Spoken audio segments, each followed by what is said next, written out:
They say the smallest slights cut the deepest, not because they're loud, but because they're quiet enough to make you wonder if you imagine them. My name's Mason. I'm 29, a systems analyst by day and an introvert by nature. For most of my life, I've been the invisible thread holding my family's tapestry together. But this year, that thread snapped. Let me explain. For the past few birthdays, mine always felt complicated, not dramatic, not catastrophic, just quietly disappointing in a way that left a lump in your throat and a forced smile on your face. My family mom, dad, older sister Beth, and little brother Oliver operates with an unspoken rule book. Beth, the high-flying lawyer, is the star. Oliver, the sweet talker and golden boy, is the heart. Me? I'm the afterthought. Not problematic enough to cause concern, not charming enough to be adored. Just steady. And in my family, being steady is like being furniture, useful, but invisible. This year, I decided to flip the script. I booked a table at Gianna's, this cozy Italian place by the water that makes a lasagna so good it feels like an apology for all your past heartbreaks. I created a family group chat a full 2 weeks ahead. Yes, 2 weeks invited everyone, and even checked work schedules so no one could use that as an excuse. Friday night, 7 p.m., no excuses. I even told Mom personally. She gave me that blank "we'll see" tone. Not a yes, not a no, just that flatline response that says everything without saying anything. Still, I showed up, dressed in the deep navy shirt my ex used to say made my eyes look like storm clouds. I asked the waiter to wait on orders, told him they'll be here soon. He smiled. I smiled back. 7:10, then 7:20. Still no one. I refreshed the group chat every 5 minutes like a desperate stockbroker checking the market crash. Nothing. The sky dimmed. My water glass sweated more than I did. By 7:45, the pity in the waiter's eyes was starting to burn. I gave him the universal smile for "I'm fine, really," and he nodded with the gentle sadness reserved for funeral ushers and heartbroken servers. At 8:00, I cracked. Typed in the group chat, "Hey, just checking, are you guys still coming?" Beth replied instantly. "We did brunch earlier. Didn't think dinner was necessary. You always make everything about you."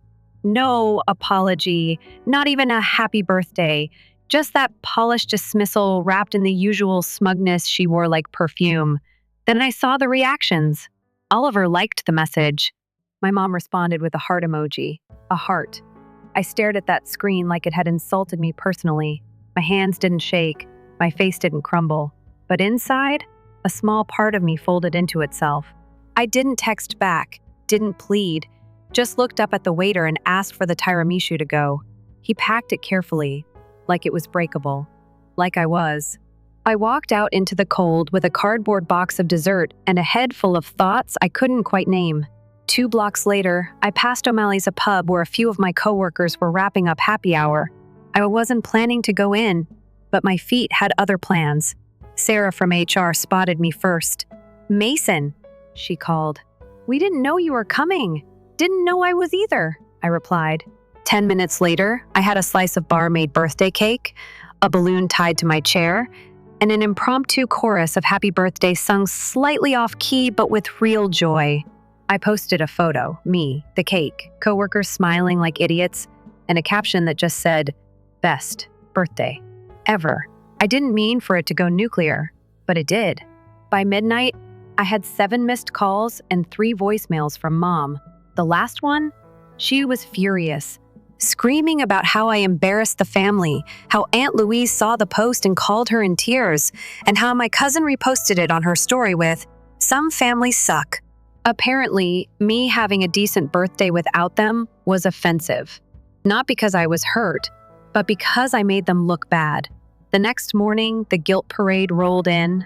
"Oliver, seriously, Mason? You made Mom cry. Grow up." "Beth, you're so dramatic. It's not that deep." "Mom, your father is very disappointed. You owe us an apology." Nope. I didn't respond. I didn't explain. I didn't even read the messages twice. For the first time in my life, I didn't feel the need to be understood. I needed space. Real, quiet, judgment-free space. So I muted the group chat, blocked the noise, and something amazing happened. I could breathe. The following Monday, I got to the office early, treated myself to a cappuccino that didn't taste like guilt, and sat at my usual corner desk with the sunrise spilling across my screen. Eric, my manager, passed by. "Heard your birthday turned out all right," he said with a grin. I nodded. "Better than expected." He paused. "Ever think about applying for the open team lead position?" I blinked. "Me? You've got presence, Mason. People listen when you talk. Presence. I'd spent years thinking I had none. So I did it. I applied that afternoon. For once, I didn't wait for permission. That week, while waiting to hear back, I cleaned up my life like it was spring inside my soul. I deleted old threads, turned off birthday reminders for people who never remembered mine, and finally wrote something I should have written years ago. A note to myself: stop showing up where you're not valued. Stop bleeding for people who can't even offer a bandage. Start building a life where you don't need to apologize for existing. I didn't send it, didn't post it. I just lived it. But silence from me didn't sit well with them. It never did. 3 days later, Beth sent a picture of my niece holding a crayon sign, "I miss Uncle Mason," captioned, "But go ahead, keep playing the victim. The audacity of using a child as a guilt grenade? Classic." But this time, it didn't pierce me, it clarified me. They used birthdays, holidays, even funerals to remind me where I stood. Not anymore. I didn't reply to Beth's guilt trap, didn't heart the picture, didn't bite the bait. Instead, I sat with the feeling, not the anger, not even the sadness, just the strange clarity that comes when you realize you finally stepped off the treadmill of trying to earn affection that should have come freely. A few days passed, quiet on my end but loud on theirs. I knew it would happen, that my silence, once their favorite tool, had become my weapon. Predictably, Mom sent a message, Sunday, 3 p.m. Family meeting at our house. No preamble, no apology, just a summons like I was being called into court. I stared at that text and laughed under my breath. That was her version of extending an olive branch, a mandatory meeting on her turf. Classic power play. They still thought this was about logistics. That I was just heard over dinner, that a conversation at their dining table could patch over years of being overlooked. But it wasn't about the dinner. It was about the echo of that empty chair and the way they all just kept eating without me. So I finally replied, not with an excuse or an emotional essay, but with a line that had taken me 29 years to write. There's nothing to fix. You made your choice. I'm just finally making mine. I expected backlash, more anger, another flood of missed calls or cryptic Bible verses from my aunt, but instead I got silence. That worried me more than yelling would have. Then 2 days later, "Ryan, sorry," Oliver called. Not a text, a full-on call. I stared at the screen as it buzzed, declined. He left a voicemail anyway. Said, "Look, Mom's a mess. Dad's not sleeping. They think you've disowned the whole family.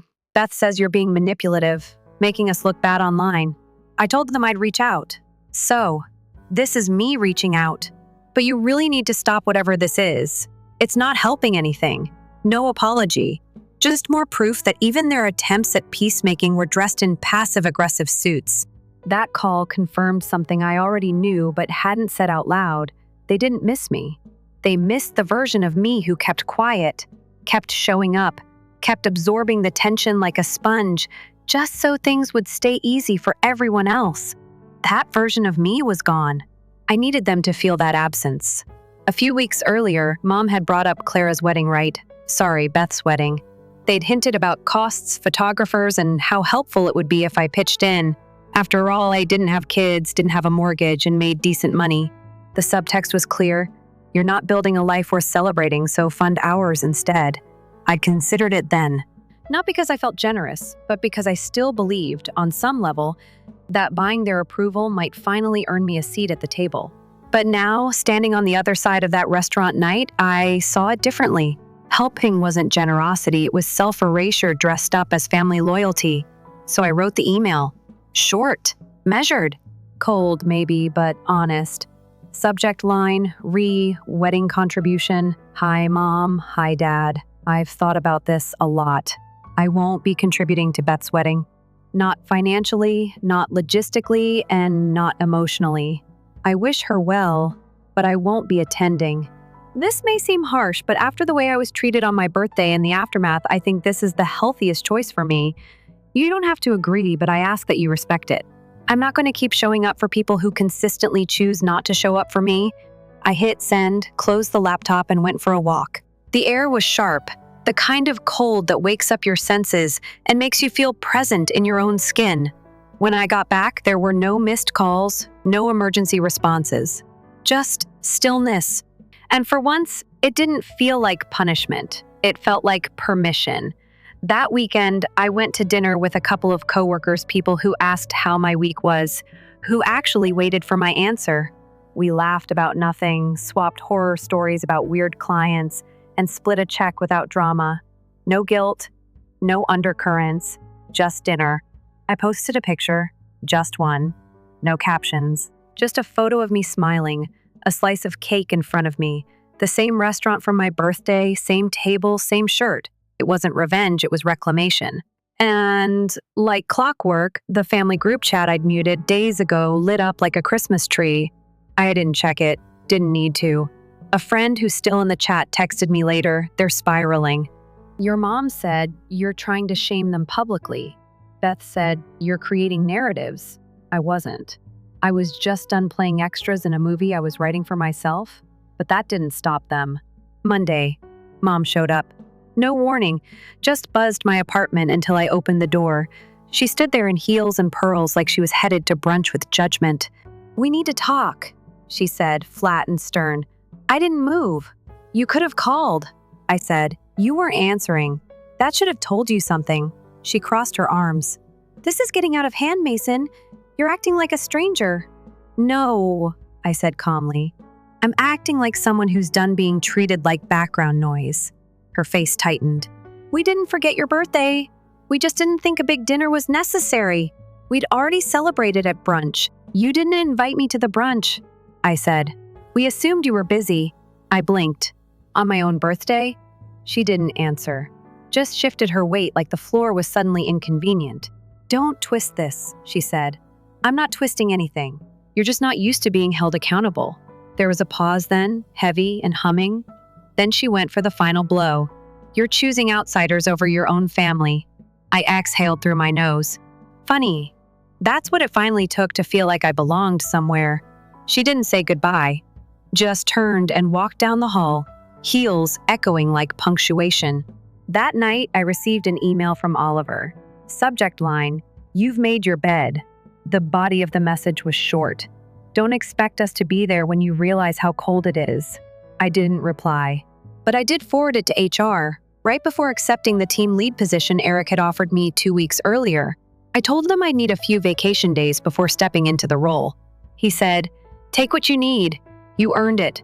Funny how respect blooms in places you never thought to look."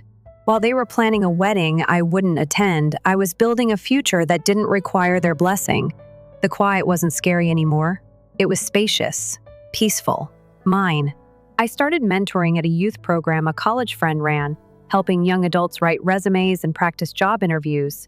One of the kids, Dante, 20 sharp as glass but soft-spoken, asked me, "How do you know if you're doing the right thing when it makes everyone mad?" I smiled and said, "If the people who hurt you are angry you've stopped letting them, you're probably doing the right thing." He wrote that down. I think I did too, in a way. Beth's wedding was approaching, and I knew the pressure would ramp up. I also knew I wasn't going, not because I wanted to prove a point, but because I didn't owe them my presence just to keep up appearances. I owed myself peace, and this time, that came first. The week before Beth's wedding, I noticed something curious. The outreach stopped being angry and started turning desperate. Not from my immediate family, no. They were still clinging to silence like it was some badge of moral superiority, but from the orbit, cousins I hadn't spoken to in years started messaging me. One sent a photo from a family dinner captioned, "It's not the same without you." Another asked if I'd at least stop by the reception, no pressure, just for the pictures. That one made me laugh. Pictures. They wanted me there not to connect, but to fill a frame. Not because I mattered, but because a missing sibling would make the wedding album harder to explain. But the one that landed like a brick in my chest came from Clara Beth's maid of honor and best friend since high school. We'd been close once, Back when Beth was still tolerable and Clara still snuck me cookies when no one was looking. Her message was simple. Hey, I know things are tense, but I miss the version of you who didn't shut the world out. I hope you're still in there somewhere. I stared at those words for a long time. Not because they were cruel, but because they were wrong. I hadn't shut the world out. I had shut them out. There's a difference. One is about retreat. The other is about self-preservation. That was the part they never got. My silence wasn't sulking. It was survival. But I didn't reply to Clara. Not because I didn't care, but because I couldn't risk stepping back into a room that had already decided I didn't count. And they had decided. The wedding was Saturday. That morning, the sky looked like it had taken sides. Clouds heavy, air damp. I made coffee, watched the drizzle smear across the windows, and opened my laptop. No wedding pictures yet, but plenty of pre-wedding ones. Beth's bachelorette, the manicured flat lays of floral arrangements, even a video of her spinning in her dress in front of a mirror. I clicked through without bitterness. Honestly, she looked stunning, and that didn't threaten me. What threatened me was how easy it had been for them to erase me without even checking if I was bleeding. At noon, a voicemail from Clara came through.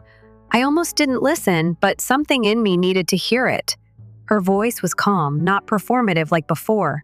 Hey, I know you're not coming. I guess one finally believe it now. I won't try to guilt you. I just wanted to say, I didn't realize how bad it had gotten. I didn't see it. Maybe I didn't want to. But you were right, Mason. We did leave you behind, and we acted like that was normal. I'm sorry. Not for the wedding, not for Mom or Beth, but for me. For not seeing you when I should have. She paused. I hope you find people who don't need to be reminded to care. People who just do. Maybe we weren't those people. But I still hope you're okay. I didn't cry. I didn't feel triumphant. I felt still, like a lake before a storm. Because hearing her say those things didn't erase the damage. It just confirmed it had been real. That afternoon, I kept my promise to myself. Instead of spiraling or scrolling through tagged photos of a party I wasn't welcome at, I grabbed the tiramisu from the fridge, the one I'd picked up the night before from Gianna's, because some rituals are worth keeping, and I headed to the community center. It was mentorship day.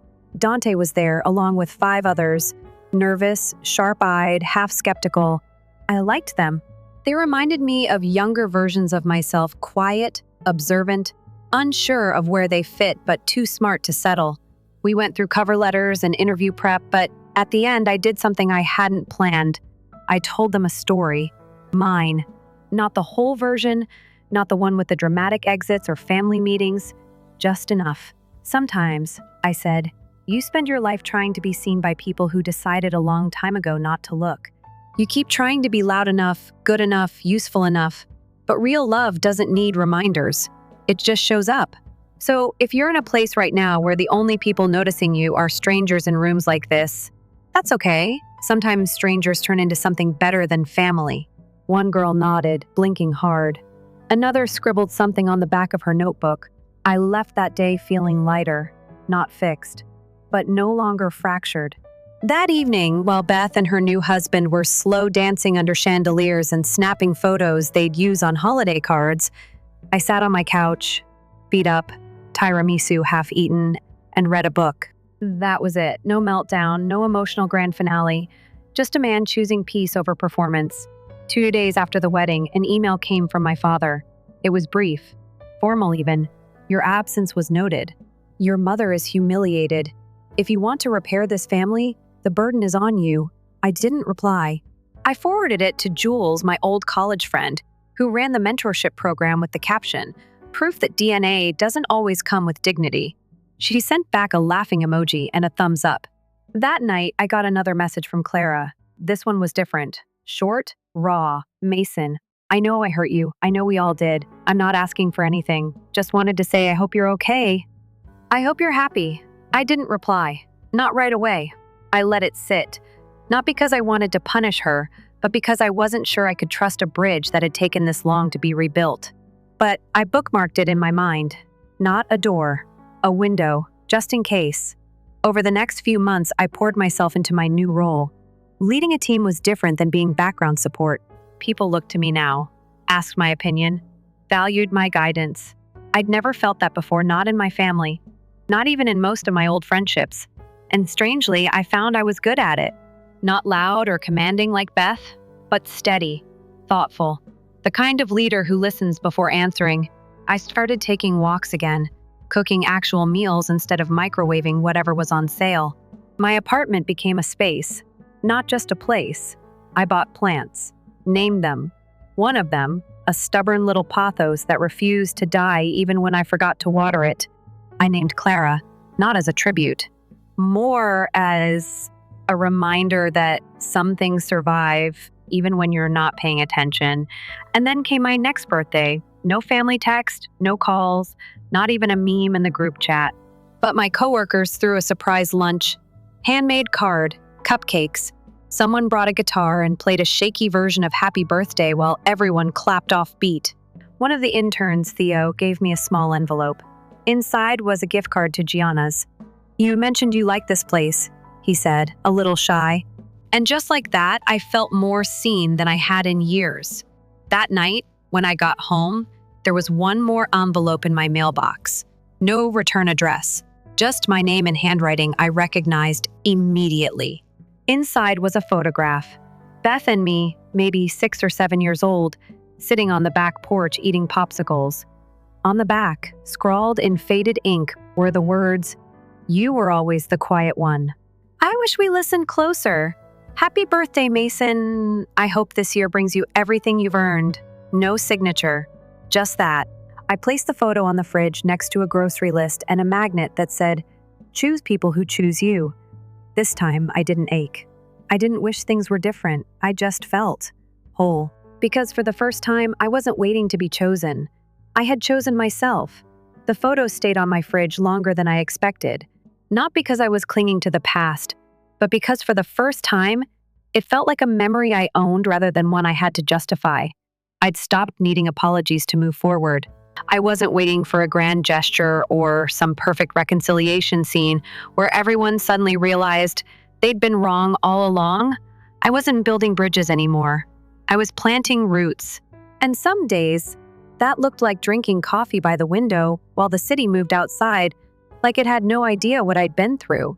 Other days, it looked like saying no to weekend plans just because I didn't feel like explaining myself. There was power in that kind of quiet, the kind that didn't need to announce itself.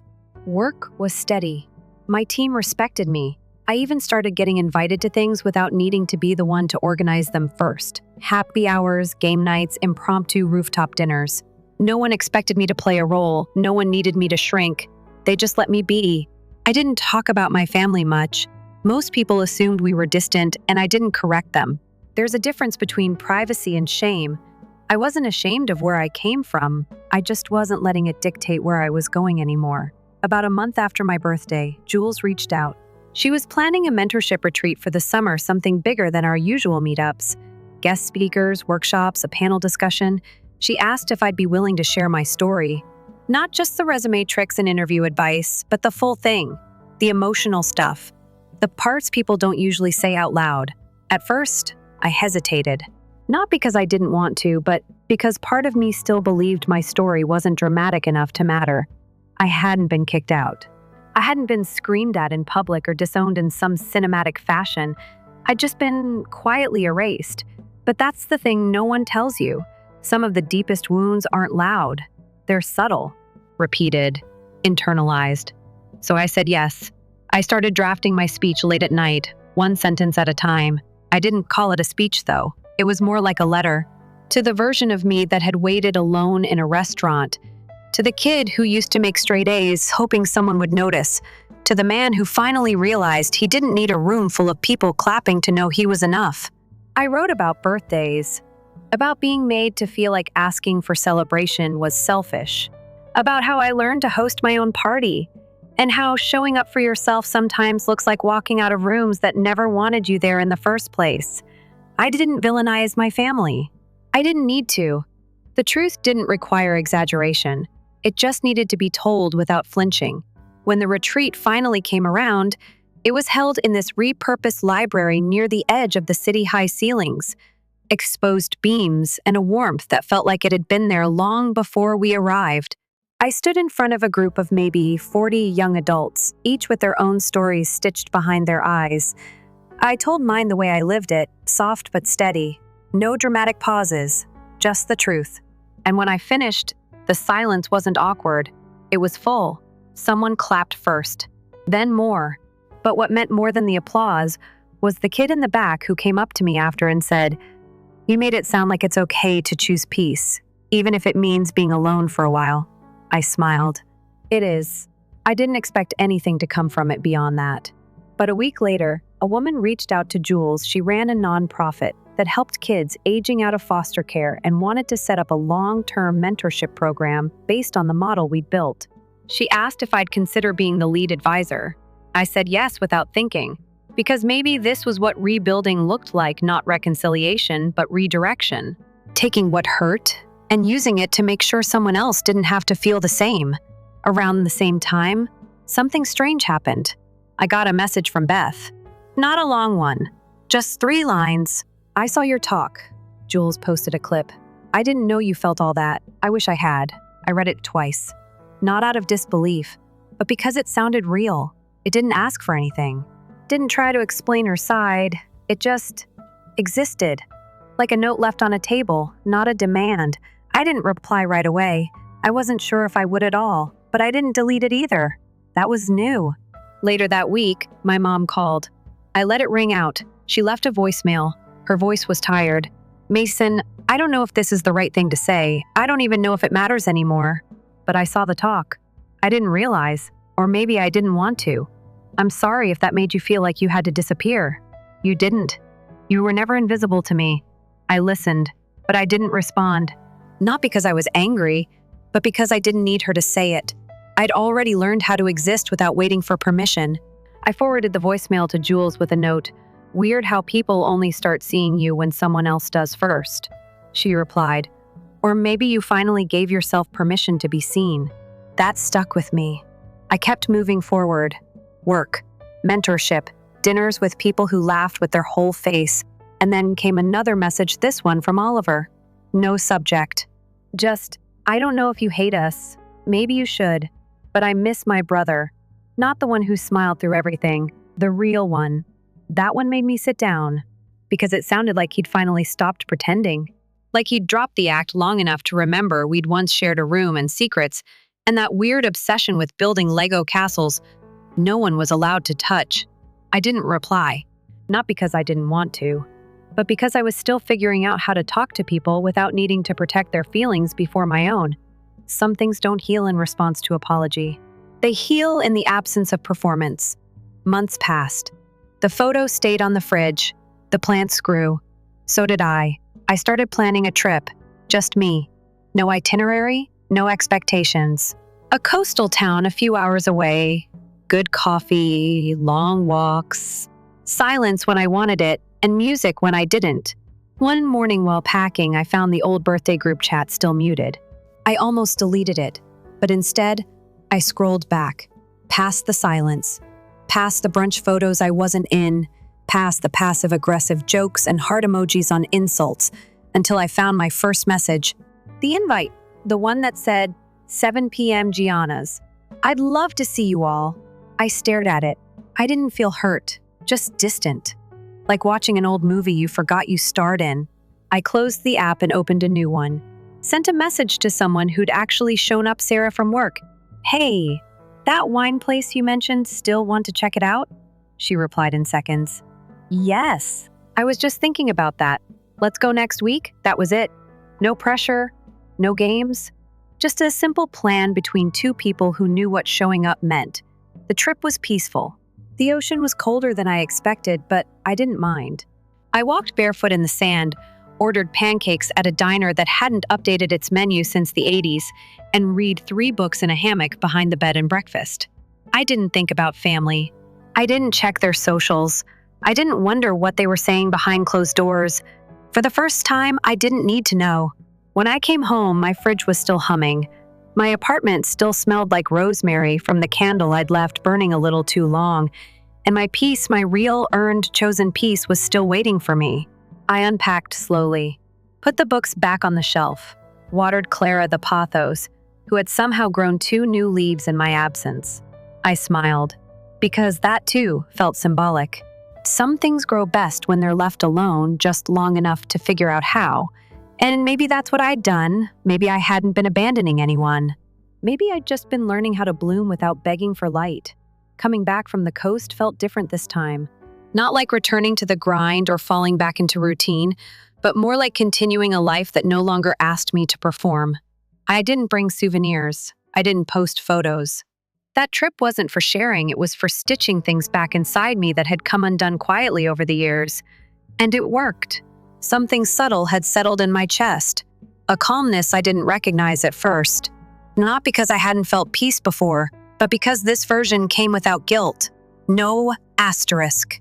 No lingering sense that someone was waiting to weaponize my happiness. Just space. That following Monday, I walked into the office early, coffee in hand, nodding to the front desk receptionist who always greeted me like I was her favorite part of the day. I smiled back. That was the thing about being around people who expected nothing. You start giving more freely. Not out of obligation, out of ease. I had meetings that week, some light chaos from a vendor error, a client call that turned tense halfway through before it all resolved in quiet laughter. And during all of it, I never once thought about who I used to be in my family. Not until Friday, when I got a letter in the mail with no return address. The envelope was thick, the kind used for wedding invitations or formal legal notices. My stomach tensed a little, not in fear, just in preparation. I opened it slowly, expecting drama, expecting guilt, maybe expecting another attempt at rewriting the past.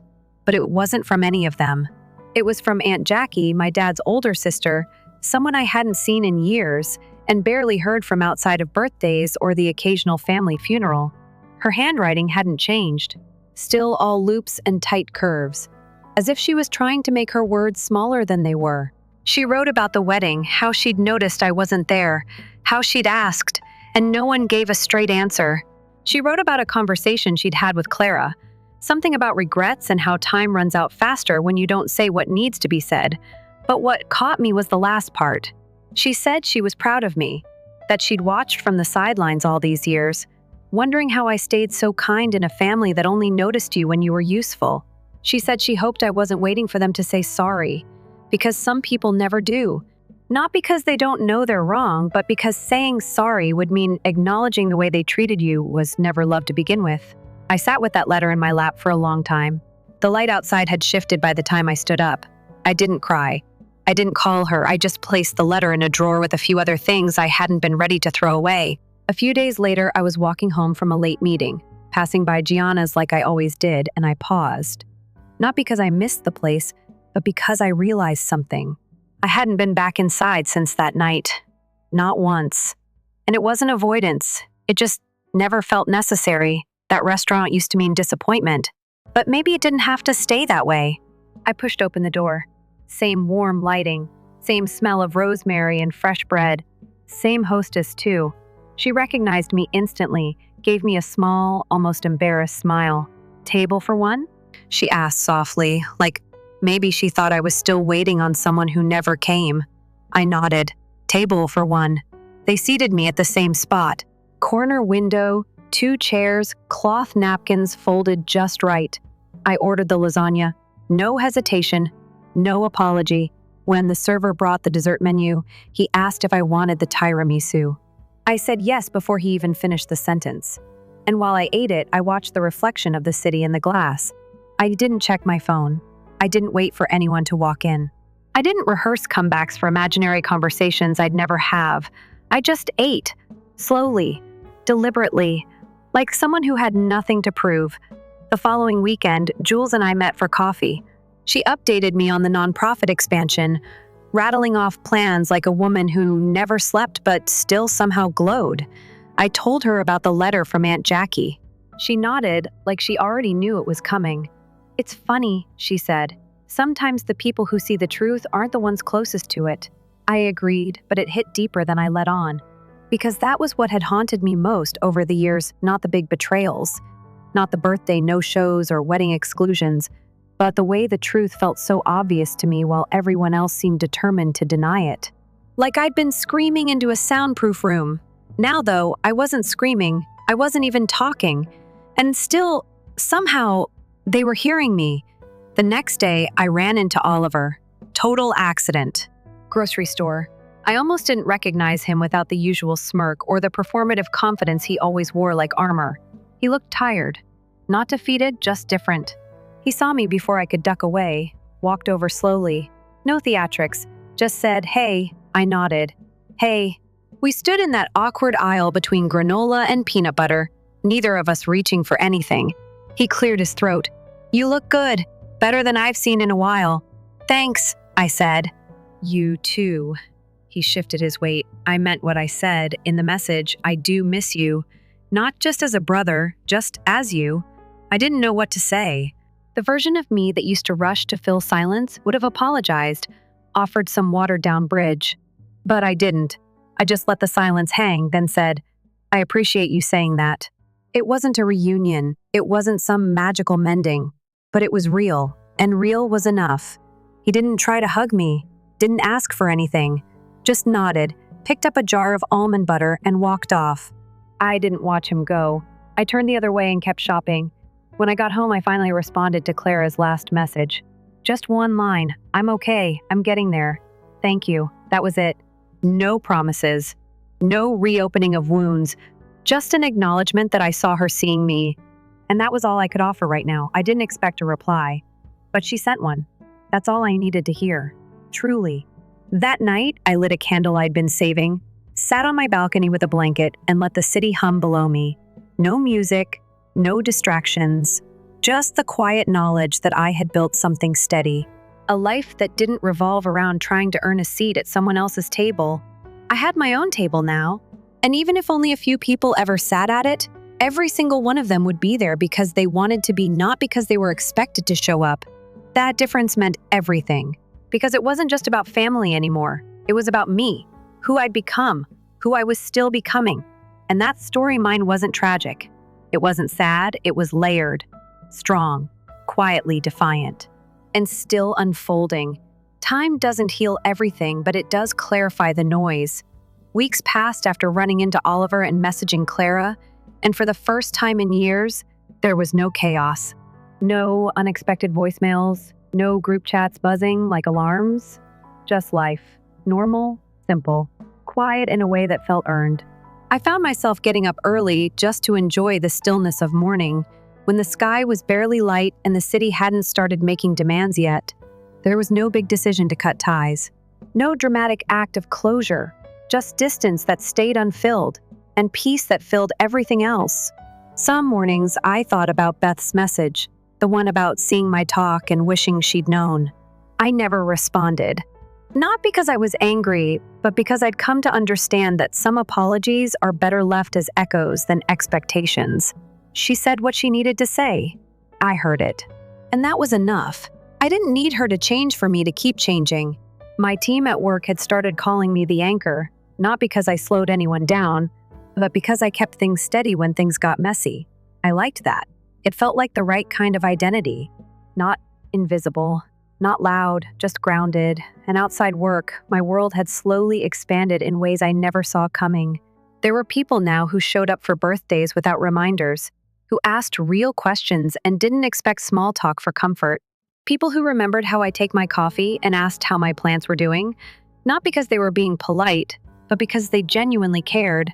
Jules had turned the mentorship program into something bigger than either of us imagined. We were talking about launching a satellite version in another city, and she'd asked if I'd be interested in leading it. It felt surreal, being wanted not just for what I could do, but for who I was. That version of me, the one who used to shrink to keep others comfortable, would have said no out of fear. But this version, the one who'd eaten birthday cake alone and didn't break, said yes without hesitation. Then one day, almost a full year after the night I sat alone at Gianna's, a package arrived at my door. No return label, no note, just a box, small and clean, with my name written in handwriting I hadn't seen since I was 17.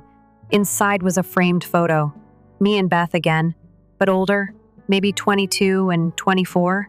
We were sitting on a bench downtown, eating ice cream, both of us mid-laugh.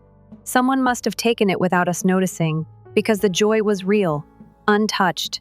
Tucked behind the frame was a letter, short and typed. I don't know if this changes anything. I'm not asking it to. I just wanted you to have this. You were always there, Mason. I just didn't know how to see you properly. Maybe I still don't. But I hope one day we find a way to see each other again.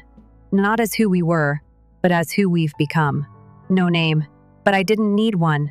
I didn't hang the photo right away. I kept it near the bookshelf, propped against the wall like a guest still deciding whether to stay. Some stories don't end with a door slamming or a final speech. Sometimes they just pause. And that's okay. Not long after, my birthday came around again. I didn't plan a party.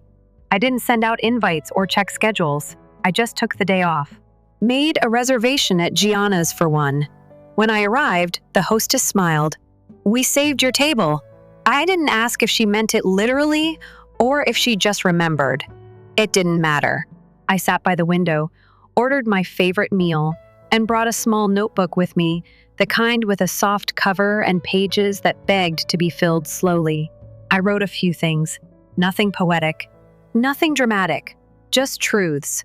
I wrote that I forgave them, not because they earned it, but because I didn't want to carry their mistakes as luggage into every room I entered.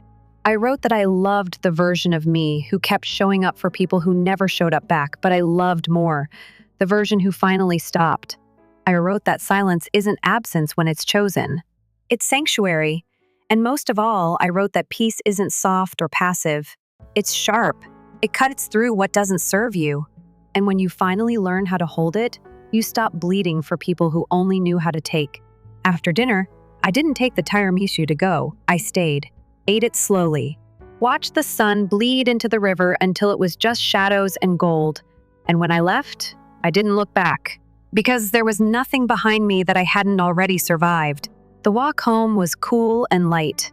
I passed people out on patios, laughing over drinks, passing stories like salt across tables.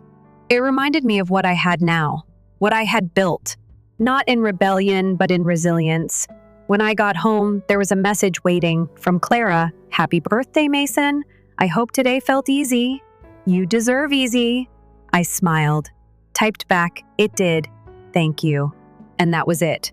Not a beginning, not a return, just a thread, light and loose, not meant to hold anything heavy. Later that week, we hosted a panel at the community center. One of the kids asked me if I ever regretted cutting people off. I didn't rush my answer. I thought about it. Then I said, "It's not about cutting people off. It's about letting go of roles that kept you small." I didn't walk away from family. I walked toward myself. She nodded slowly, like that was a new kind of freedom she hadn't heard of yet. Maybe it was. When the evening ended, I locked up the building with Jules, and we sat on the steps, sharing a soda like kids after a school dance. She turned to me and said, "You know, a year ago you were folding chairs and hoping no one noticed you.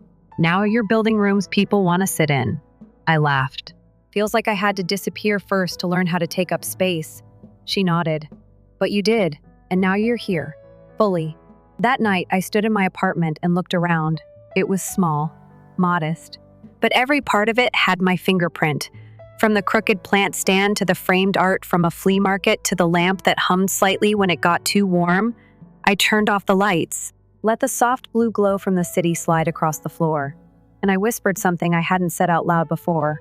"I'm proud of you, not to anyone, just to me." To the version who stayed up late wondering if he'd ever be enough. To the version who walked out of that restaurant with nothing but a dessert box and a cracked voice. To the version who stopped performing and started healing. I didn't win. I didn't get the fairy tale where everyone comes around and realizes they were wrong. I didn't need it. What I got was better.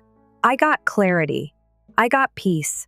I got to stop trying to belong to people who only saw parts of me they could use. I got to build something mine. And the next time someone asks me what I want for my birthday, I'll say what I always needed: presents.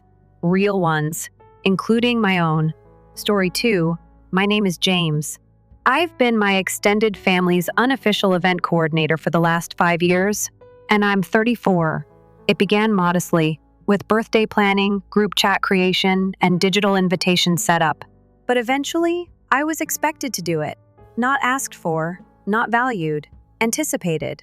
The worst part? I never voiced any complaints. Since the majority of my family appeared pleased to reuse the same worn-out gathering paper plates, store-bought cookies, folding chairs, and passive-aggressive chatter, I enjoyed making memories. I was in charge of organizing Easter this year, and I wanted it to be flawless. The ham was at least heated, but it wasn't only nice or well. Magazine spread, I mean. Excellent. The weather prediction called for sunlight and clean air. So I leased a small garden location far outside the city where cherry blossoms were still hanging in beautiful clusters. I hired a skilled photographer who specializes in unscripted family photos. A portion of the petting zoo included chicks and newborn goats. I also brought in a caterer from the area who specializes in farm-to-table brunch meals. A full-sized bouncy house was indeed leased by me. I understood what it was like to grow up in this home where everything was always just good enough. Not because any child asked for it. I wanted the children to experience unrestricted delight. It required months of preparation and about $6,000 of my own money, none of which I requested from anybody.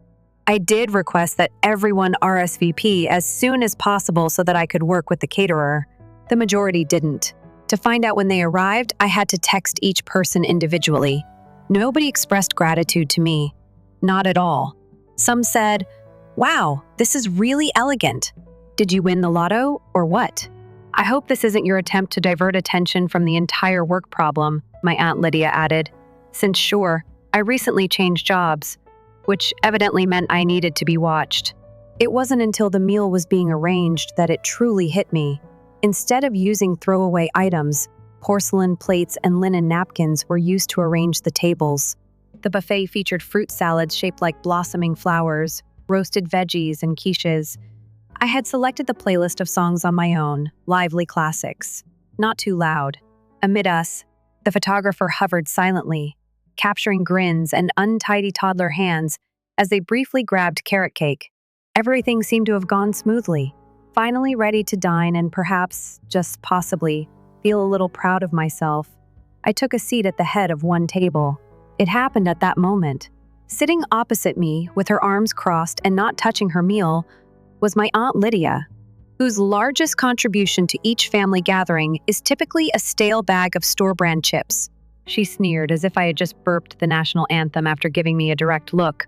"All of this is all for attention, isn't it?" Her tone was acerbic yet informal, as if she had uttered something that no one could reasonably dispute. Claire, my cousin, snorted across the table. She laughed behind her mimosa and remarked, "I mean, it is giving main character energy." As if we were at a royal tea party, she had her phone out and was taking pictures while the peacocks wandered in the background. My mother was seated a couple of seats away. She continued eating while glancing down at her plate. She didn't flinch at all. In this household, I've swallowed a lot. I was the quiet child who was dubbed sensitive if I cried as a child. Dramatic. I was the one who was excluded from the rotation of Christmas ornaments because I was too mature at 12 to adequately express how I felt. The person who spoke at birthday parties and was later admonished that they spoke too much. Yes, I was accustomed to dismissing things. I had paid to watch the individuals I had done all of this, for not only disregard but openly ridicule my work while I sat in the sunshine with decorations I had hand-placed in the meal. Something in my chest constricted. Not melancholy, not even rage, just some clarification. I glanced at my cousin, then at my aunt, and last at my mother. Nobody looked at me.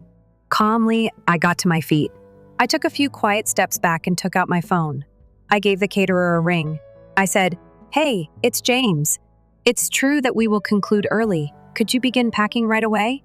The dessert table and drink refill will not be held." "No, everything is all right. Send the last invoice tonight, please." I noticed Claire lowering her phone as I turned around. At midnight, my aunt was frozen. At last, my mother had glanced up. I remained silent with them. Not quite yet. I just approached the photographer and expressed my gratitude once more. "We're going to conclude a bit early, I believe. It would be fantastic if you could finish up in the next 15 minutes. Like a sigh, the bouncy house gently deflated in the backdrop. Silverware fell silent and plates clattered.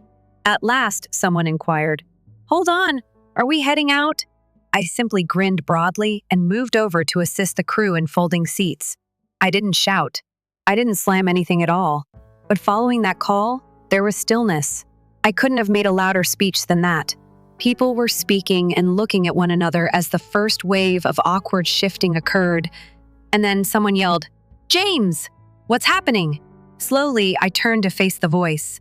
Mark, one of the few people I genuinely adored as a child, was my cousin. Like someone who had just learned he could be seated on the wrong side of a family division, he had that half-guilty, half-bewildered expression. Unaware that the air was being physically sucked out of her day, his daughter continued to giggle and bounce within the partially deflated castle. His wife stood awkwardly next to him, holding her bag as if she had entered an uninvited conversation. "What's happening?" He said it again. I inhaled. I was afraid of blowing up. The point wasn't that. This has nothing to do with showmanship. It was about limits, clarity, and, at last, letting them see. I'm finished. I stated it clearly. A few people looked around. Even though I didn't raise my voice, it managed to pierce the heated air and land with greater force than if I had yelled. This lunch was paid for by me. This spot was rented by me. Everything was arranged by me. Every flower, food choice, seat chart, and kid-friendly activity. And I did it because I felt that it could be pleasant to have a family get-together that didn't feel like a chore for once. Now people were paying attention. The forks were down. They pocketed their phones. The DJ had even turned down the volume a bit. Instead, I'm informed that I'm being theatrical for attention. What am I? Desperate to be accepted. I gave Aunt Lydia a quick look. Abruptly captivated by the uncooked asparagus, she averted her gaze. Claire cracks jokes. Not even my own mother bats an eye. And nobody here cared to express gratitude. Not once. Claire opened her mouth, most likely to offer a sarcastic, fake apology. However, I interrupted her. Don't, please, don't laugh about it. Don't dismiss us by shrugging your shoulders, since I am aware of how we are. And I'm stating that I'm no longer doing it. Find out whether you believe this is about attention. Because I wanted to feel important to this family for once. Not to mention being the one who fits the bill and is made fun of behind his back. Once more, silence. The type that makes your ears crackle. So much so that even birds cease their chirping. The caterer was already packing the little quiches as I turned to face him. You men can now begin removing any remaining debris. Give them to the Lincoln shelter. I've already arranged things. That was accurate. I added a provision to the agreement. We could have eaten too much. Since I intended for leftovers to be included in the take-home treat bags, I never anticipated using it. Now, however, it seemed ideal now. How about the children? At last, Claire stood up and brushed off her expensive gown as if she had suddenly regained her humanity. I arched an eyebrow. They are free to return home and take advantage of your kindness. I'm assuming you contributed anything than criticism. She frowned. God, you are so predictable and so dramatic. Calmly, I answered. You had the option to say thank you. You had the option to remain silent. But instead, you chose to disparage someone for attempting to do something constructive. I'm no longer responsible for that. You're to blame for it. Aunt Lydia was so rude as to appear insulted. Well, I'm never sure. You always do. I turned to her and spoke. You're always demeaning. You're always minimizing. And you constantly use that sneer as a shield to avoid taking responsibility. However, this is no longer the world of paper plates and potlucks. You won't be invited again if you don't like my methods. I actually looked around the group, my voice steady. The next time won't come. Not in this manner. I've finished organizing family gatherings. I've had enough of being the doormat. You all pretend it's tenderness while you clean your feet. I'm not upset, I just finished. I then spoke to my mother. Throughout all of this, she had remained silent. She simply gazed at the fork on her plate that was between her fingers. What are you going to say? I inquired. She raised her head. Her eyes finally locked with me, but they were emotionless. Not melancholy, not regret, simply fatigue. You're so theatrical all the time. James, she replied softly. I took a deep breath. I simply stopped acting, Mom. She didn't respond. Shares were being folded a few minutes later. Families were slipping out in awkward pairs, muttering halting farewells like they had just left a failed business seminar as the bounce house was deflated and taken away. Mark was the only one left. As I assisted the photographer in packing their car with gear, he came up to me. He rubbed the back of his neck and whispered, Hey, listen, I apologize. I realize that was terrible. That wasn't fair to you. I nodded, glad that someone at least was polite enough to say it. I ought to have said something sooner, he continued. I simply had no idea it would get to that point. Yes, I did, I said plainly. He let out a sigh. I'll arrive early and stay late if you throw anything again. Promise? I grinned, but it was dejected. The next time will never come. Not for them, anyway. Mark shook my hand and then drew me into a brief one-arm conversation, even though it seemed like he wanted to say more. Man, you did well. It was lovely. Regards. The venue was almost empty by the time I got into my car.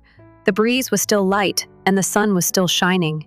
Nobody would have known that anything noteworthy had occurred here if they had driven by.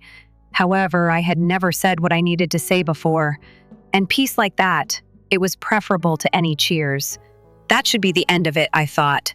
But what happened next proved just how far some people are willing to go, especially when their free ride gets canceled. It started the next morning. For the first time in weeks, I didn't feel like I had a checklist nagging me out of bed when I woke up about 9 minutes later than usual. No group chat to monitor, no vendors to confirm, no rental trucks to track down, just peace and coffee. But peace is a fragile thing when your family sees your boundaries as betrayal. My phone buzzed nonstop before I even reached the kitchen. 23 texts for missed calls, 2 voicemails. The first message was from my mom, James.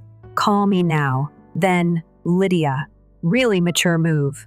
Yesterday, you made a scene and embarrassed all of us. Then Claire. You're actually insane. Who cancels a holiday mid-brunch? Grow up. Then my mom again. We need to talk about what you said and what you did. People are upset. I didn't respond. Instead, I poured my coffee, opened my laptop, and scrolled through the photographer's early preview gallery. It already sent a few raw shots. Candid moments I had hoped to print and frame Mark's daughter. Mid-laugh, the kids chasing bubbles, my table settings, catching the sunlight. For a brief second, I felt a sting of loss. This could have been a memory we all cherished, but they ruined it. Not me. By noon, things had escalated. I got a notice from Facebook. You've been removed as the admin of family events and holidays. That was the private group I had started years ago, primarily to plan birthdays and anniversaries. Over time, it has developed into the focal point for everything from potlucks to Secret Santa pairings. I ran it. I curated it. And just like that, they shut me out. Then came the kicker, a new post available even without admin access, authored by my mother. Yesterday's brunch was intended to be a celebration. Unfortunately, James chose to turn it into a theatrical show. We all know he's been going through a terrible time with work, and maybe the stress got the better of him. Let's attempt to have some compassion and go ahead. The rest of us will be having a do-over Easter meal next Sunday. No drama, just family. No mention of the money I spent. No regrets for the rudeness. Simple character assassination masquerading as care. Incredulous, I gazed at the screen. A second chance, as if they could completely destroy it. Ignore it and continue your life without ever admitting what has happened. The melancholy changed into something else at that point. Something colder, sharper. They intended to make me seem unstable, like my outbursts were tantrums, and that my reaction was exaggerated. With potluck-style sign-ups and most likely Aunt Lydia's stale potato salad, they were now organizing a substitute gathering to rewrite the story. The problem is that if you allow someone to take advantage of you for too long, you will eventually stop. They're not only angry, they get into a panic. Now that they must genuinely participate, they lash out. They must now organize. And when everything eventually went apart, they didn't have me to fix it for the first time in years. I could have let them to thrash. I could have simply left it at that and gone. However, I was too familiar with my family to allow them to change history while blaming me. After taking a deep breath, I opened my old hard drive and started extracting all of the files, invoices, spreadsheets, group messages, email confirmations, and other documents I had preserved throughout the previous 5 years of working as an unpaid event coordinator and host planner. Every money, every holiday, every birthday, and every breakfast. I wasn't seeking retribution. Not quite yet. My goal was to construct something, a chronology, a tale, a pattern. And the true retribution started as soon as I got it. Digging through 5 years' worth of digital data and receipts took up most of that day. It was similar to looking through a museum of all the instances in which I went above and above, while my family either hardly noticed or, worse, made fun of me for it. I rented banquet tables and personalized linens for the 2019 Thanksgiving. "Don't overdo it again this year, James," my mom said in a group chat after my mom's folding chairs almost fell apart the year before the $1, $200 catering bill, the customized name cards I stayed up creating, and more. The Met Gala, isn't it? When I saw it today, it landed differently than when I laughed it off. Or the baby shower for Claire. I wasn't prepared for how hard that one hit. In order to surprise her, I worked with her husband to build a personalized photo wall using silk flowers and PVC tubing, and I paid for a dessert table in the style of a carousel out of pocket. When Claire saw it, she started crying. I claimed to be the cutest cousin ever.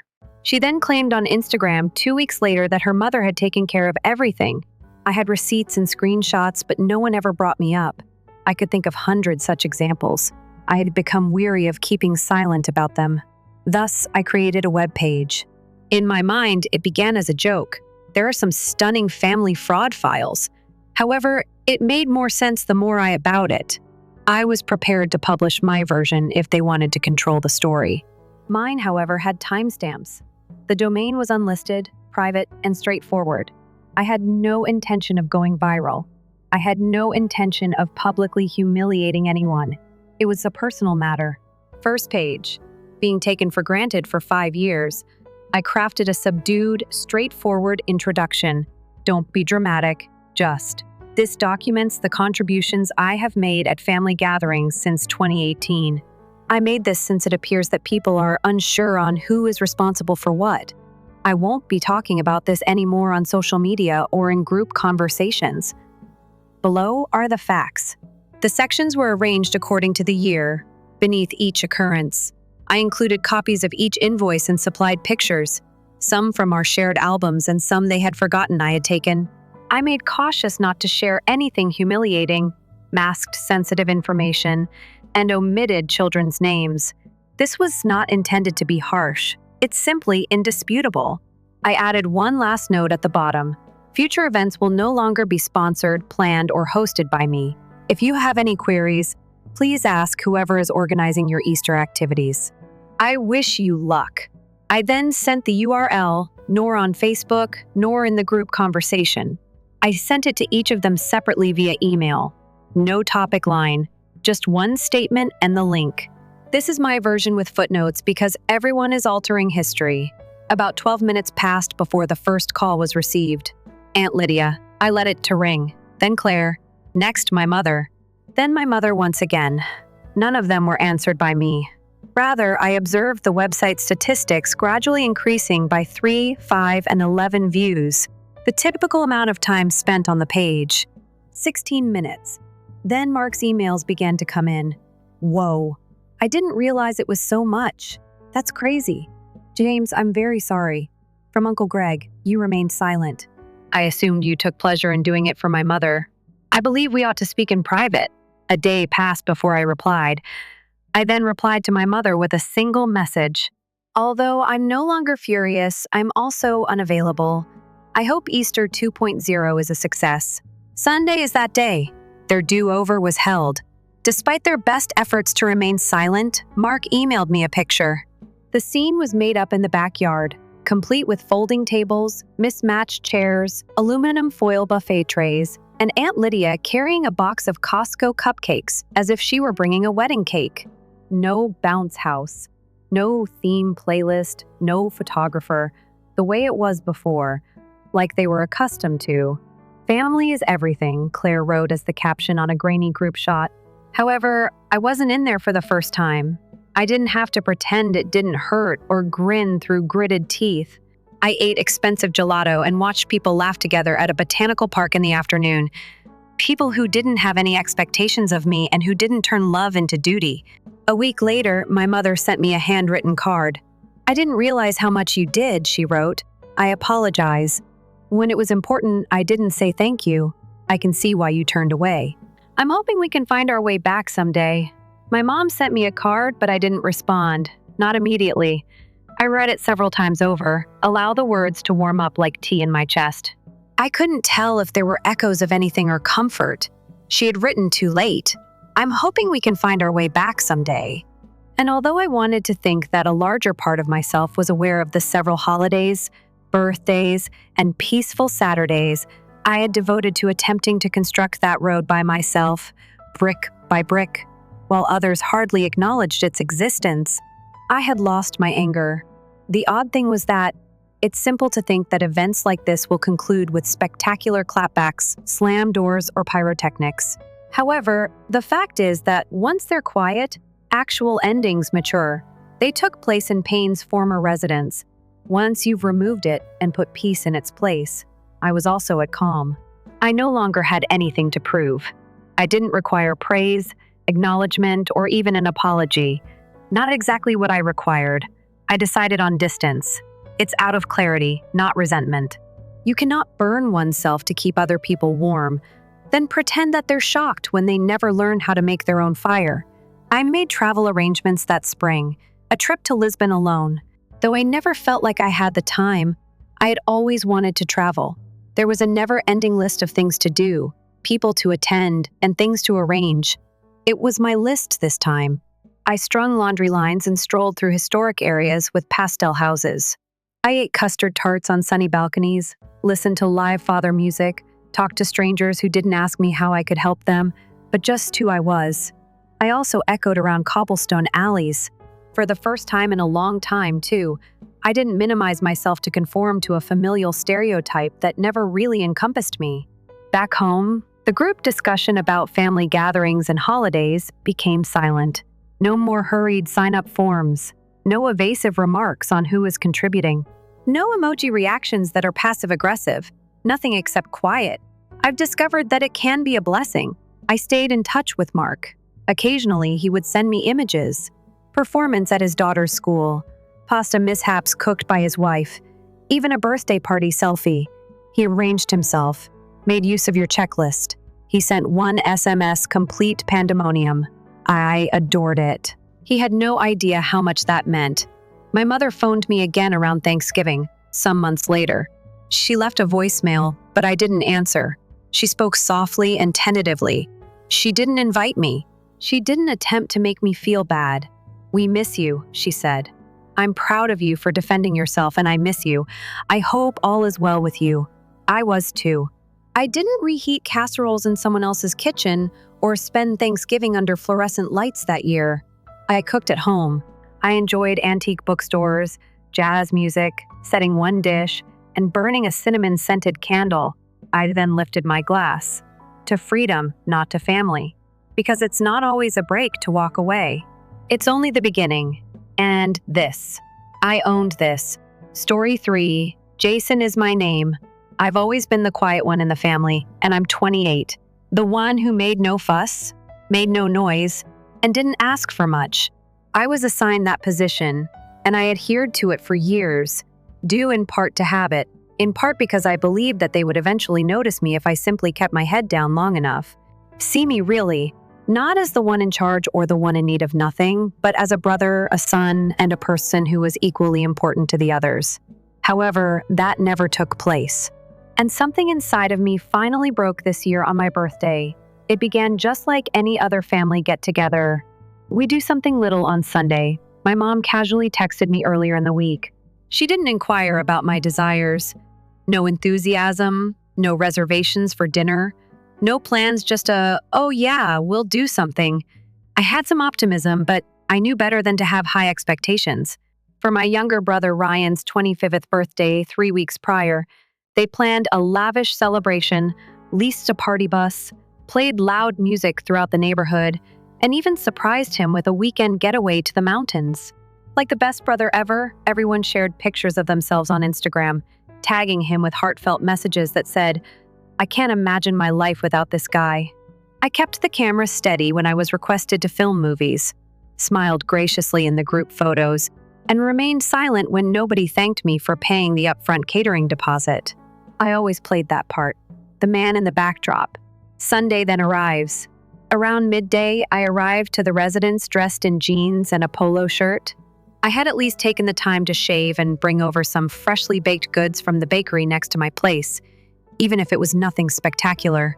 Distracted and talking on the phone, my sister Emma answered the door and walked back inside after hardly stopping to say hello. There was silence in the living room. No decorations, no balloons. Not even a banner saying happy birthday. It's just my mom in the kitchen, taking one cupcake out of the refrigerator and putting it on a paper plate. "There it is," she remarked, smiling wearily, as if she were giving me a unique pleasure. "Do you still enjoy vanilla?" I gazed intently at the cupcake.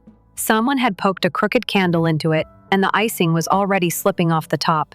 My dad entered from the garage with a card the sort you snatched up at the last minute from a pharmacy. Each of us has already signed it in a distinct handwriting. No message, no note.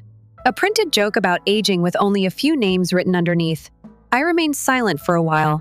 I didn't believe in myself. I simply stood there and blinked in return. What was this constricted sensation in my throat? It wasn't quite fury. It was terrible. As if I had tried to accept being ignored for years. And I was no longer able to even pretend. My father gave me a shoulder clap. "Feel free to wish. Don't anticipate a parade, by the way. You are no longer a child." It was that. I glanced up at him and then at my mother, who seemed to have missed him entirely as she was absorbed in browsing through her phone. There was no sign of my brother, most likely still recuperating after the weekend of his birthday. Emma had vanished up the stairs. I stared down at a cupcake when I was alone myself in the kitchen. Nobody even bothered to adequately illuminate. Without saying anything, I extinguished the candle. I grabbed my suitcase and left through the front door. I was not stopped. Nobody even inquired about my destination. Before I could even move, I got into my car, drove back to my apartment, and stayed in the parking lot for a good 15 minutes. It was more than just the cupcake. This year wasn't the only one. Almost every year. Each time I paid a bill without raising any issues, offered to assist with the relocation. I looked after nieces and nephews. On holidays, I drove 2 hours without requesting anything. Each time, I made myself easier, quieter, and smaller. I believed my family required me to be that way. I eventually checked my phone later that evening after checking into a motel a few cities away. Emma sent one SMS. It said, "Mom is in tears. You're where?" I spent a lot of time looking at the message. I was wondering what I was meant to feel as I hovered my thumb over the keyboard. Shame. I'm sorry. An urgent desire to return quickly and make things right. Instead, I closed my eyes, switched off my phone, and, for the first time in a long time, I allowed the stillness to descend without feeling guilty about it. I got up early in the morning. I didn't have to. I had fallen asleep with that tight sensation in my chest because my body was still wired from the previous night, even though there were no job calls or family texts blowing up my phone just yet. The type of thing that never truly goes away. With time, it just becomes dull. There was silence in the motel room, sterile bedding and generic beige walls, the air conditioner's hum, sterile. It's somehow cozy but impersonal. No pictures of the family. There were no passive-aggressive remarks coming from a different room. Nothing but quiet. I looked at my phone. Mom's calls were missed. A few from Emma and one from Dad. Ryan did not respond. I wasn't surprised, of course. It's likely that he was unaware of my departure. None of them were answered by me. Not quite yet. I required room. It's time to reflect. I wanted to sit with my feelings for once, without having to justify them to someone who had already determined that I was overreacting or too sensitive. I went to the hotel cafe at around midday and placed an order for a nice breakfast. I brought my laptop along with toast, eggs, and coffee that wasn't from a reheated pot. I began looking through my bank and email accounts. Not only was I squandering time, I had a plan. You see, nobody in my family really discussed this. I had quietly established myself as that household's main provider. They were irresponsible, not because they were poor.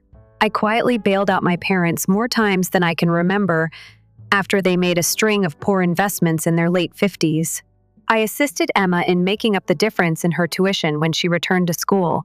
I gave Ryan a few $1,000s to help him start over after he moved out and was unable to pay his rent. At my parents' house, my name appeared on the utilities.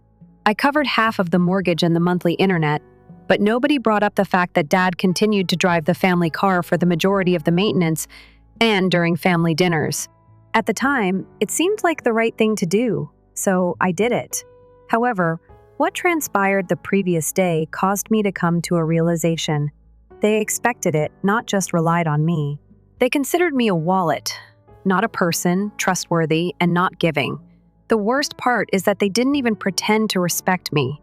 I made it a list after breakfast. I retrieved every account in which I was identified as the financial backer, co-owner, or payer. Then, slowly, methodically, and calmly, I began sending emails and making calls. The auto insurance was canceled. In any case, I had a different policy for my own car. My account was disconnected by the home utilities. I set it to terminate at the conclusion of the billing cycle. Clean breaks, no drama. My mother and I had the same bank account. The one where I had been contributing a helping hand every month was shut down. I informed her via courteous email that I was no longer able to contribute and moved the remaining money back to my personal savings. The family subscriptions that automatically charge my card each month, without anyone saying thank you, include Netflix, Hulu, and all others. Lost. One-click log out of all devices. By the time I was done, I felt lighter. Not free yet, but lighter. Like I was finally shifting the weight I'd been carrying alone for years. I stayed at the hotel for 2 more days. In that time, Emma sent 3 more texts. One said, "Seriously? Where are you? Mom's freaking out." Another just said, "This is childish." And then finally, "You heard them right." That one made me pause. Not because it was true, but because it was exactly the problem. I heard them. They couldn't even imagine I'd been hurt first. On the 3rd morning, I finally responded, "Just one message. Ask Mom what she did for my birthday." 5 minutes later, Emma replied, "Jason, it's not a competition." I didn't respond. Instead, I drove back to my apartment. I wasn't hiding. I just didn't feel like being the one to show up first. Tail between my legs like I was supposed to apologize for finally drawing a boundary. That weekend, I didn't hear from anyone. But on Monday morning, I got a call from my dad. I let it go to voicemail. His message was short, clipped. "Jason, we need to talk. I think you're taking this too far. Your mother's really upset. We are related. Call me back." Family? That term used to signify something to me. Now it just sounded like a card they pulled out when things didn't go their way. I didn't call back later that day. I got a knock at my door. I wasn't expecting anyone. When I glanced among the people, I spotted Ryan rucksack draped over one shoulder, looking like he hadn't slept in a day. "Open up, man," he said. "We need to discuss." That was the moment things started changing slowly, uneasily. But sure, I didn't open the door immediately away. I simply stood there, peering through the crowds at Ryan like I was looking at a stranger. My younger brother, the golden lad, favorite kid, the person who received the applause, the weekends away, the unexpected gatherings that were really proud of you, speeches I didn't hear as a child. Once we were close, or I believed that we were, until I understood that I was assisting him in most of our interactions, filling in for him, taking over so he could continue coasting. He had never previously arrived at my home in this manner. Unannounced, uninvited, and most definitely not when the situation at home became awkward. "Jason," he repeated, softer this time. "Hurry up." With a sigh, I leaned against the doorframe and opened it slightly. "What are you looking for?" He smiled somewhat sheepishly, as if we were still children and he had just used a baseball to smash a window. "Take a look." I had no idea it was so nasty. I arched an eyebrow, unsure of what was wrong that I was paying your rent 3 months ago while everyone else was busy giving you a party bus extravaganza, or that no one could even think to prepare anything more than a cupcake from the grocery store for my birthday. He stood up and shuffled, attempting to look calm. "That was messed up, all right. However, you remained silent." It was so predictable that I nearly laughed, not because it was humorous. "Naturally, I didn't. You know why?" I asked. Since I grew up in that home, taught that I was being theatrical if I sought attention, I was being self-centered if I made any requests. And I was instructed to quit making it about me if I ever complained, "Hey, I feel left out." There was no comeback for him. Just scratched the back of his neck and glanced down at his sneakers. That seems about right, I said. And you still let it happen. You have to know whenever you knew. He did not refute it. At last, he added, I didn't think it mattered to you. You seem to be excellent all the time, as if that stuff didn't matter to you. I wasn't prepared for how hard that hit. I was skilled at acting, at ingesting food, at being the one about whom no one was concerned. However, I was worn out. I'm so over being the reliable one so that the others could afford to collapse. I gestured for him to enter after completely opening the door. I waited as we sat on the couch. Allow the quiet to linger. I hoped he would sense it. He had never before recognized the weight I bore in each of those silences. What comes next? Picking at the loose string on his sleeve, he eventually inquired, Are you ignoring everyone? I gave a shrug. Not with malice. I'm tired of being exploited, though. He laughed bitterly. Will they even notice, do you think? I answered, I know they will. Mom is sobbing already. Do you recall? He flinched. She's a complete disaster. Continue claiming that she didn't intend for things to be unjust. It's funny that she just said it now. Ryan glanced up at me and then peered closely, like a man who recently learned someone he had taken for granted had boundaries he didn't know not to breach, rather than a younger brother to an older one. You want me to do what? He inquired, as if I couldn't repair everything. Tell me what you need, however. It was one of his rare moments of humility. Although I understood this wasn't only about me, I still mostly believed it.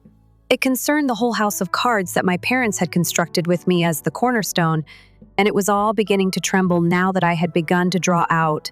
I told them to be honest. Inform them that I left because I was fed up with being treated as though I didn't exist. Inform them that I will no longer be providing financial assistance. Not anymore. Only until the month's end. No more paying for Mom's prescription drugs or Dad's truck repairs, or Emma's lack of tuition. Slowly, he nodded. That's finally starting to weigh on me. I added, Don't tell them I'm angry if they ask why. Inform them that I'm finished. He simply nodded quietly as if he had finally understood, or was at least making an effort, and walked away without saying anything more. I didn't think he would change so quickly. I knew in my heart that something had changed, even though I didn't expect any of them to. My mother left me a voicemail later that evening. She didn't shout. Did I not feel guilty? She said quietly. Weary. I didn't intend for it to be that inconsistent, Jason, I pondered. I suppose I assumed you didn't require the same items. And perhaps it was a bad guess. I apologize. Please give us a call or stop by. Simply something. I didn't answer. Not quite yet. Because there was no apology in what followed. It was pressure, guilt, and denial. The actual manipulation then started. 2 days went by. No more phone calls. No more text messages. Nothing but quiet. Then everything fell into place like clockwork. Emma's message was the first. It was a lengthy, theatrical email rather than a text. It said in the subject line, This family is being torn apart by you. I knew what was inside without even opening it. However, my curiosity overcame me. I selected the first line. I'm not sure what's bothering you, Jason, but families don't operate like this. She continued by listing all the things I had done, including leaving Mom, creating a scene, walking out, and refusing to help, as though you were punishing us. I was behaving like a stranger, she remarked, that it was my duty to help keep the family together since our parents were in pain. It's my duty, not hers, not Ryan's, only my. No one brought up the cupcake, the years of unfair treatment, or the fact that I had paid for half of their lives. It's just a guilty plea disguised as care. She ended with the kicker. I'm not sure if we can ever resolve this if you don't visit this weekend. As I sat there looking at my laptop, I was astounded by how predictable it was that we might come and go, not by the words. I didn't go. On Sunday evening, my father texted me. Only 2 words. Give me a call. I didn't. He then arrived at my residence. When I didn't answer, he pounded twice more and then more forcefully. His voice came to me through the door, firm and low, yet tinged with annoyance. Jason, this is enough. Go ahead and open the door. I remained still. He knocked once more. You're in there, I know that. I said nothing. Then I clenched my fists at whatever he uttered. Your mother is becoming sick because of you. She's eating like clockwork, you know. Emotional extortion. I stood there after cautiously opening the door. We looked at one another for a while. He had practiced this encounter, as evidenced by his stern look. His eyes showed it to me. He wasn't paying attention. His goal was to triumph. "Have you finished pouting?" "Oh," he said. I felt something when I heard the word sulking. "Do you believe this to be that?" Quietly, I asked. "I believe," he replied, entering without permission, "that this small prank has enough gained traction. Your mom has been in tears. Emma is enraged. Ryan, too. He's making an effort, but things are getting out of control." I tried to remain composed as I stood still. "You're discussing a stunt. However, you have never inquired as to why I left." Dad laughed. "So we didn't have a lavish celebration. Hurry up. Jason, you're 30 years old. Confetti and balloons are not necessary." "No," I explained. I needed to feel important. I needed to be reminded that I am more than simply a backup plan and a bank account.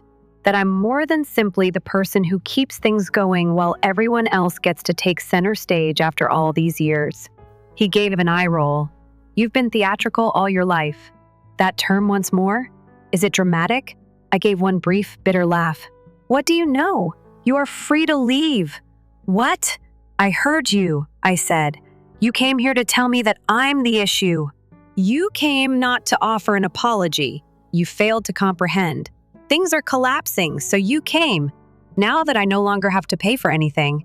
His eyes narrowed. "Do you believe this has to do with money?" "I'm certain it is." I mentioned that since the entire home began to tremble as soon as the bank switched off. Dad remained silent, simply stood there in a rage.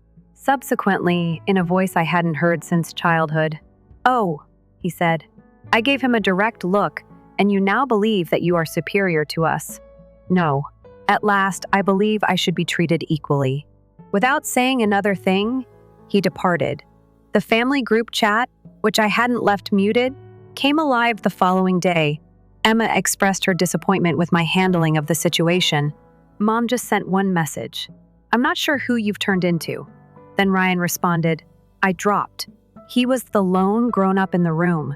Took too long for me to notice. The conversation stopped. The next several days were calm. That was when the true turning point occurred, but I felt it may finally be finished. A certified letter from a lawyer arrived in the mail. My parents have given me notice that they want to take me out of the future estate plan because of recent conduct and alienation.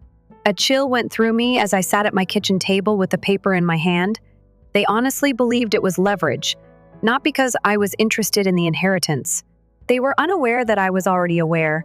2 years prior, when I contributed to the lawyer's fees, I had viewed the estate paperwork. The primary beneficiary was never me. Ryan was. Now they were only utilizing it, destroying the appearance of what I had previously been left out of, as if I ought to be thankful for a scrap in the future. That was the last straw. I refrained from crying. I refrained from screaming. I just got up, went to my desk, and took out a folder that said receipts, both literally and figuratively. I had all of the emails, bank transfers, and invoices I had paid for them for the previous 5 years. They weren't gathered by me to exact retribution. I collected them because I had gradually and painfully discovered that if you allow it, people will change the course of history, and I wasn't going to let anyone change my now. I went through the files all night long. After paying yet another family expense, I received every transfer, receipt, and kind text message saying thank you. I sent bills, took screenshots of bank accounts, and retrieved old texts that stated things like, "Hey, can you cover this month? Only till we've resolved the issue?" I create a chronology that is well-structured, comprehensive, and unarguable. I wrote a letter after that, just the facts. Nothing sentimental or angry. I added totals. I took note of the precise dates. I mentioned the emergency transfers when my mom's credit card bounced or my dad's truck broke down, the utility accounts that were still in my name, and the auto insurance premiums. I used a single sentence to complete it. Please take this official notice that, as of this date, all direct and indirect financial support has been permanently ceased. I then forwarded it to Emma, Ryan, their parents, and all of them with everything attached. Red receipts indicate individual emails. With a brief note, I also copied the attorney who issued me the estate letter. Thank you for the heads up. Please don't threaten to exclude me because I was never the intended recipient. Scraps don't interest me. The empire has been subsidized by me. My phone rang less than an hour later. Emma was the one. I let the voicemail go. Mom and Dad followed by a barrage of messages on the family group chat. The majority of them. There is no need for some form of this. You're exaggerating the situation. And my own fave? Families don't handle things like this, do they? Because it seems like families only find solutions to issues when they don't have to face their own actions. Ryan then sent me a private text. I finished reading it. I had no idea it was so much. I answered plainly. You do now. Later that evening, I saw he departed the group chat, but he didn't respond. My aunt's mother's sister called me the next weekend. She lived out of state, and we only visited one other on vacations, so I hadn't spoken to her in years. However, she had observed the repercussions. After hearing the family's version of events, I read my email, which my mother had sent with a dramatic caption to the extended family. Observe what Jason has become. I wanted you to tell me, said my aunt on the phone. So I told her everything. Slowly, calmly. I wasn't overly dramatic, made no attempt to twist it, just presented it as a narrative. At last, I thought it was worthwhile to share. She exhaled deeply once I finished. She added, I always wondered why they leaned on you so much, but I assumed it was reciprocal. I was unaware that they never returned anything to you. I had never heard anyone in the family utter it before. She did not provide an answer, didn't attempt to correct it. I just verified it. For me, that was more significant than any phony birthday party. Things altered in the weeks that followed. However, not in the manner that sitcoms promise. A large family reunion was not held. No sincere regrets in the rain. No group embrace in the parking lot. And dramatic music was playing. Rather, the quiet became heavier, longer, and in some ways more serene. Mom made many additional attempts to get in touch. She even wrote a letter and mailed it. Pages lengthy, handwritten. It wandered. Half guilt trip, half apology. She claimed that she had no idea how much I did it. She believed that I didn't mind because she was flawed but always meant well. I think that I did too. However, I also think that years of selective blindness cannot be justified by well-meaning intentions. I replied in writing, You are not hated by me. I have no intention of hurting anyone. However, I will no longer pretend. I am not indestructible, and it wasn't necessary for me to be. Space is okay with me. If people need to see me clearly, that's what it is. She didn't answer. I once saw Emma at the wedding of a mutual acquaintance some months later. You look excellent, she murmured as she strode forward, shielded by a drink. You as well, I answered. For a while, we stood silent. Ryan has been different, she added, more realistic. I believe he was finally shaken by the figures. I gave a nod. She went on, I didn't intend for things to get so cold. I answered, I know, but I believe the cold made me more realistic. She didn't dispute, simply smiled me sadly before fading back into the throng. Dad eventually contacted out once more, this time offering a new beginning rather than an apology. He proposed that we forget about the past and visit for Thanksgiving. I said no. I'm creating a new project, I said. We might be able to meet in the center one day. Not yet, though. Because this is the problem. He wasn't trying to make amends. On their terms, he was giving a fresh start. The sort where everything returns to normal and nobody discusses what occurred. Normal wasn't what I wanted, though. I desired honesty.